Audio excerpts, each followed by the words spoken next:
A análise de Em uma Ilha Muito Distante. Que filme lindo! Se você não viu, veja. Para agora aqui essa análise, porque eu dou spoiler. Vai ver o filme e depois você volta, tá bom? Eu tô ficando cada vez mais fã das produções turcas, porque eles têm uma riqueza de detalhes na produção que é muito bonita. A gente vê isso ao longo do filme, nos figurinos, na luz. Então é muito bacana. Mas vamos lá. Eu, de vez em quando, falo aqui a respeito do feminino ferido. O feminino é esse lugar que todo mundo tem, que é o lugar das emoções, do sentir, né? E esse filme, para quem ainda tem dúvida do que é, né, o feminino ferido, é uma ótima oportunidade para entender como é que isso funciona. Esse nosso lado do sentir, esse nosso lado onde as emoções podem aflorar, esse nosso lugar onde a gente consegue bancar aquilo que a gente sente. Então a gente se depara com uma protagonista linda, uma mulher madura, uma mulher de verdade, uma mulher cheia de curvas, uma mulher com aquele cabelo lindo e maravilhoso que vai ficando cada vez mais bonita ao longo do filme, porque ela vai ficando cada vez mais feminina. Ela vai se liberando daquelas amarras que ela estava carregando até então. Mas vamos começar, eu organizei tudo aqui porque eu não quero deixar de falar nada, porque tem muitos ensinamentos profundos nesse filme. Primeiro de tudo, geralmente a gente desperta para lidar com algum conteúdo nosso interno diante de alguma situação que acontece fora do comum. O nascimento de uma criança, o divórcio, a morte de alguém, uma separação de uma pessoa que é muito difícil, ou quando você é mandado embora de um emprego que você ficou durante muitos anos. Então algo acontece que faz com que você tenha que lidar com o conteúdo que estava guardado lá dentro de você. E aqui é a morte da mãe dela, da protagonista. A mãe dela morre e o filme começa com ela preparando esse funeral, colocando expectativas no marido, né, de poder ajudá-la nesse momento, a fazer um discurso para a mãe, né, e tudo. E o discurso que ela escreve para a mãe e que ela não consegue falar, começa com ela dizendo que a minha mãe era conhecida como fulana, mulher do meu pai, né? Então, uma identidade de um feminino que era submisso ao marido, né, que existia à sombra do marido. E aí, como é que a identidade dessa mulher, da nossa protagonista, é formada diante disso? Ela vem uma mulher forte, uma mulher guerreira, uma mulher que tem que fazer, porque ela não quer repetir a história da mãe, né? Ela não consegue perceber a grandeza da mãe da forma que a mãe vivia. Então ela toma um caminho oposto. Ela pega as rédeas daquele casamento e ela precisa ter o controle daquela situação, daqueles relacionamentos, de tudo aquilo. E até cinta, controle até do próprio corpo, né? Ela usa aquela cinta apertada, aquela cinta que ela mal consegue respirar. Você vê que, sentados à mesa, ela é uma mulher calada, fria, uma mulher controladora, uma mulher rígida, né? Então, aqui eu queria chamar muito a atenção para como essa identidade dela, nesse mental, né? Porque ali o corpo não existe no sentido do sentir. Tudo é feito ali para ter controle. Então o corpo dela não existe, não pode existir. O sentimento dela não pode existir. O feminino dela não pode existir. E ela casa com um homem que também acaba sendo castrado por essa identidade. Ele também não pode existir nesse casamento, né? Você vê que ele é um homem leve, brincalhão. A vida, gente, isso aqui é um ensinamento. A vida sempre vai colocar a gente em contato com alguém que tenha algo que a gente precisa. É um complemento nosso. Então ali ela totalmente rígida, fria, controladora, e ele alegre, divertido, né, brincalhão, querendo brincar lá com o sogro, e ela não aceita nem a brincadeira desse marido. Então você vê aqui que são duas pessoas que na verdade nunca se casaram, propriamente dito. Nunca houve ali um encontro de almas, né? Era um casamento onde ninguém se permitiu casar. Então, quando ele não aparece no dia do funeral para ajudá-la com o discurso, ela começa a ficar muito... o chão dela começa a cair. Ela olha e vê que aquilo tudo ali não tá fazendo mais sentido. E ela percebe que o marido consegue ser ele com outra mulher, né? A risada que o marido dá, leve, aquela gargalhada que ele dá ao telefone, ali ela consegue perceber que tem alguma coisa que é mais profunda, né? Que tem alguma coisa ali fazendo com que aquele marido, aquele homem, consiga existir na sua essência, o que ela não permitia que ele fizesse com ela. Então, o que acontece, né? A gente, quando é tomado, quando a gente fica muito tempo atuando numa identidade assim, totalmente controlada, totalmente frustrada, totalmente fora de nós mesmos, desconectados da nossa própria alma, quando algo acontece assim, a gente não suporta, a gente não dá conta e a gente explode. Então, ela toma uma decisão no calor das emoções, né? Que é sair daquele lugar, que é ir olhar para aquela herança que a mãe deixou, e aí ela começa nesse caminho de volta para a terra natal da mãe, né? E ali a gente começa efetivamente a ver a transformação dessa mulher. Então ela passa por todo aquele trajeto cheio de imprevistos, cheio de coisas que fazem com que ela fique cada vez mais frustrada, né? Ela vai vendo que ela não tem controle de absolutamente nada. Tudo começa a dar errado, né? O ônibus que para, uma coisa que dá errado aqui, outra coisa que dá errado ali. Então ela começa a ver que ela não tem controle de absolutamente nada, né? E a vida tá ali acontecendo sem que ela possa fazer muita coisa. E ela chega naquele lugar, né, nessa casa que a mãe deixou de herança, já exausta, cai na cama e quando ela acorda, ela se depara com um homem. Também muito bacana esse homem que ela encontra, porque é exatamente o que ela precisa, né? Ali juntou, né? A tampa e a panela. E o que esse homem... Qual é a primeira coisa que esse homem faz por ela, né? É dar um pote de creme. Esse homem tá vindo cuidar dela. Esse homem tá se preocupando com o bem-estar dela. E ela não sabe nem receber isso. Ela pega aquele pote de creme pro rosto assado, né? Queimado do sol. Ela olha para aquilo e deixa para lá, não usa...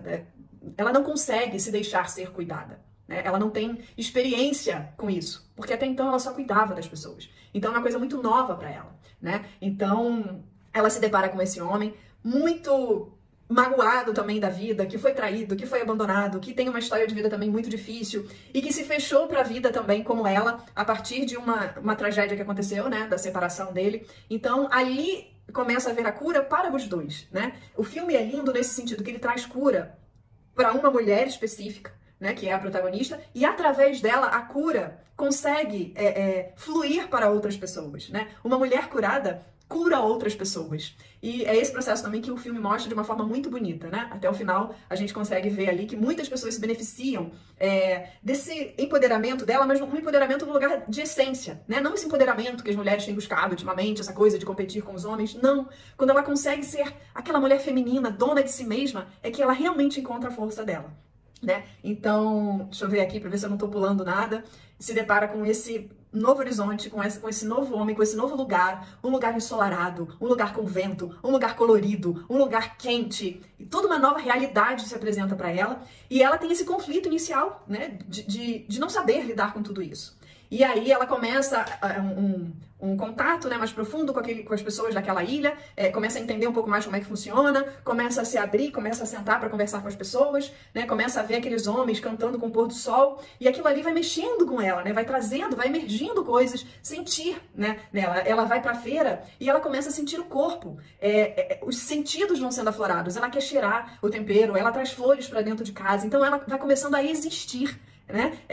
Uma mulher que começa a experienciar, experimentar, viver essa essência do próprio corpo, né? Num outro sentido, não controlando, não colocando cinta, mas de outra forma, existindo por ela mesma, né? E ela começa a ficar cada vez mais linda, né? Com aqueles cabelos, com aquele corpo verdadeiro, real. E isso começa a fazer com que os homens olhem para ela e vejam também uma mulher assim, né? Tanto que o novinho lá, né? O corretor de imóveis começa a dar umas cantadas nela e tudo mais, e o outro também com muito ciúme, sem ter coragem de se abrir mais também, né? Muito magoado, com a experiência anterior do casamento que foi frustrada, também com dificuldade de se abrir, de mostrar pra ela, né, algo mais, até que ela pega aquela marreta, né, e começa a abrir aquela janela, porque ela quer mais, ela se dá conta de que ela quer mais, de que ela quer viver, de que ela quer luz, de que ela quer brilho, né? Então ela começa a deixar aquilo tudo existir e ela vai existindo através disso tudo,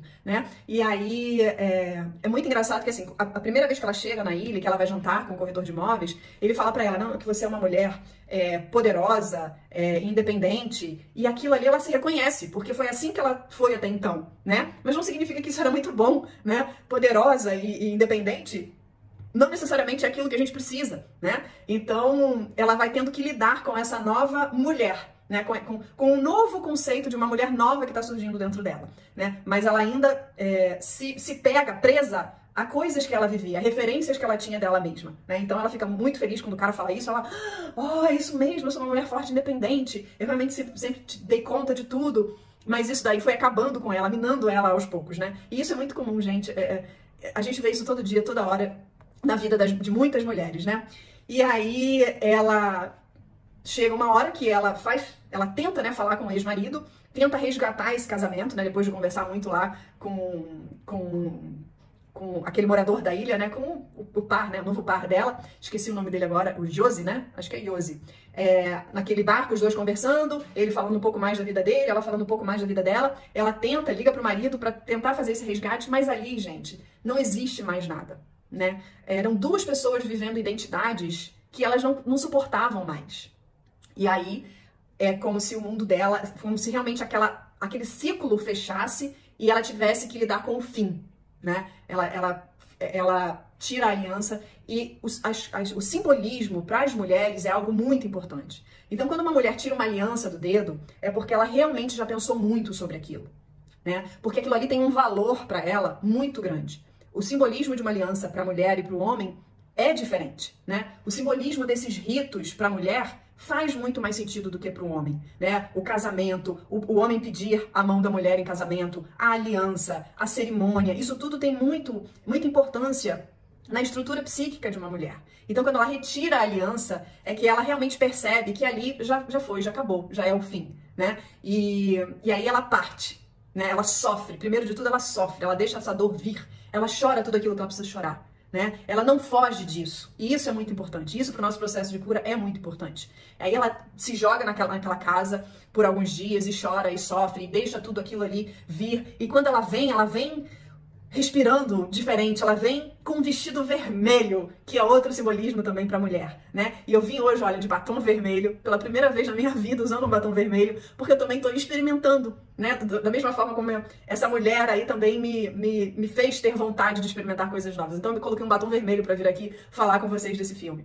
E aí ela bota aquele vestido vermelho e ela pega aquela bicicleta e vai andando por aquela ilha linda e maravilhosa e sentindo tudo aquilo e vendo as coisas de uma nova perspectiva e toma chuva, né? E no final ela ganha o grande presente que ela precisava, que o Josie deu para ela, né? Que foi o diário da mãe dela traduzido. E é ali que ela consegue realmente adentrar profundamente nesse processo, né? Que é entender a história da mãe. A história que a mãe conta para ela de que o pai dela proporcionou exatamente o que ela precisava.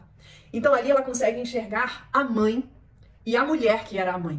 Até então ela via a mãe como a esposa do pai e agora ela consegue ver a verdadeira mulher por trás daquilo ali. Então aquele diário foi realmente o grande presente dela, né? Ela pôde entender. E aqui eu queria trazer uma frase para vocês do Bert, que é muito poderosa, muito emblemática e muito profunda. O feminino encontra cura no feminino. A mulher encontra cura junto das mulheres. Então ela vai conseguir se abrir para a vida quando ela começa a entender a história da mãe e ela consegue ser filha. Então, ela conseguindo ser filha, ela se torna mulher adulta e aí ela também é capaz de ser mãe, né? E aí, quando a filha dela chega, tudo já mudou ali dentro dela. As coisas foram tomando lugares. As pessoas foram começando a existir dentro dela. E aí ela consegue olhar para aquela filha e entender o que você quer falar? O que você realmente quer falar? Né? Então, é uma cura que vem do feminino para o feminino. Né? Então, o feminino é ferido, esse lugar de dentro é ferido no feminino, no seio das mulheres, porque ela achava que a mãe não tinha vivido uma vida digna, né? Uma vida com essência, e aí ela molda a identidade dela em cima dessa realidade que ela queria, que ela estava enxergando, e depois quando ela desconstrói isso, ela recebe a cura, né? Ela faz esse caminho de volta. O nosso lugar de força está na nossa ancestralidade, está na nossa história. O retorno à terra, o retorno à terra de origem, ao país de origem, também traz muita força para as pessoas que foram embora, né? É um reencontro com a ancestralidade, com as raízes, e ali ela vai ganhando força, ela vai revisitando aqueles lugares, a casa onde a mãe nasceu, os lugares onde a mãe foi, e ela foi deixando aquela mãe existir, aquela mãe que ela nunca tinha visto, né? Então ela foi ver a mãe, né? Tô até arrepiada. E ali ela consegue ir trazendo força, né? Ela vai ganhando força na alma, ela vai conquistando força na alma para que ela possa encarar essa nova fase da vida dela de uma forma diferente. Então, ela começa, o marido, a filha chega, né? Primeiro ela se abre para aquele homem que está oferecendo amor para ela. Só que aqui também é muito curioso porque aceitar o amor diferente daquele que a gente idealizou, às vezes é muito difícil. Então ela precisa primeiro se abrir, deixar esse amor vir, receber esse amor da forma que ele está vindo. Ela se abre para receber aquilo. né? E aí você vê aquela mulher linda, dona do próprio corpo, feliz e realizada, aceitando as próprias curvas de uma forma muito mais leve, de uma forma muito mais feminina, de uma forma muito mais sensível. E ali ela já vai reencontrando um equilíbrio, né? E quando a filha chega, ela já é capaz de acolher essa filha, de conversar com essa filha. E aí as duas ali se curam. E quando o marido chega com o pai e começa aquela confusão, né, de todos aqueles homens juntos e tal, ela já está exercendo o governo dela mesma, sobre ela mesma. E ela olha para aquilo tudo ali de forma leve, tranquila, consegue falar sem raiva, sem gritar, consegue organizar as coisas como uma rainha, né? E aí ela junta todos aqueles homens, né? E ali as coisas vão surgindo, vão emergindo, eles vão tendo que lidar cada um com as suas questões. Ela definitivamente vê, né, que aquele casamento ali acabou e termina o filme com ela com aquele vestido roxo, lindo e maravilhoso. Aqui também mais um simbolismo, o roxo das rainhas, da realeza, né, que só a realeza tinha acesso, né, há muitos séculos atrás. Então é a cor da nobreza, é a cor daquela mulher que já está exercendo o governo sobre si mesma, né, sobre as próprias emoções. E ali ela resolve, naquele jantar, né, naquele último jantar, que todo mundo tá junto, tá conversando, tá aberto para olhar para tudo aquilo e diluindo aqueles conteúdos que todo mundo tinha um pouco para diluir ali, né? Quando as coisas começam a emergir, a surgir, a ganhar um lugar, a gente, nas constelações, olha muito isso, a gente inclui para ir resolvendo as questões e não exclui, né? Eu não, sempre que eu quero me livrar de algo, aquilo ali me domina, mas quando eu deixo aquilo existir e trago aquilo para dentro de mim, incluo aquele conteúdo, eu me permito viver aquilo ali, sentir aquilo ali, aí eu começo meu processo de cura. Então, e aí ela já tem, ela já consegue exercer domínio sobre as próprias emoções e vai em busca daquele amor e se entrega para aquele amor, para viver tudo aquilo que ela tá se jogando ali de cabeça, sem precisar saber qual é o final, né? Que é uma nova forma de viver, que até então ela só conseguia se entregar para as coisas que se ela soubesse realmente onde iam dar, né? Onde começava a ler o livro só depois de saber qual era o final, e ali ela esquece aquilo ali, né? É abrir mão total daquele controle, daquela rigidez e se entregar para aquela paixão linda. Bom, eu espero que vocês tenham gostado dessa análise, eu amei fazer. E para um pouquinho, presta atenção e tenta lembrar qual foi o momento, o que te chamou mais atenção? Porque os filmes nos ajudam a trazer também para a superfície esses conteúdos que a gente guarda lá dentro, tá bom? Espero que você tenha coragem de fazer igual eu fiz com esse batom vermelho, olha, se dar a oportunidade de experimentar coisas novas, de tentar realmente viver coisas novas com mais leveza, com mais cura, proporcionando também cura para quem estiver perto de você. Depois me diz aqui se você gostou dessa análise, se fez sentido para você, tá bom? Um beijo.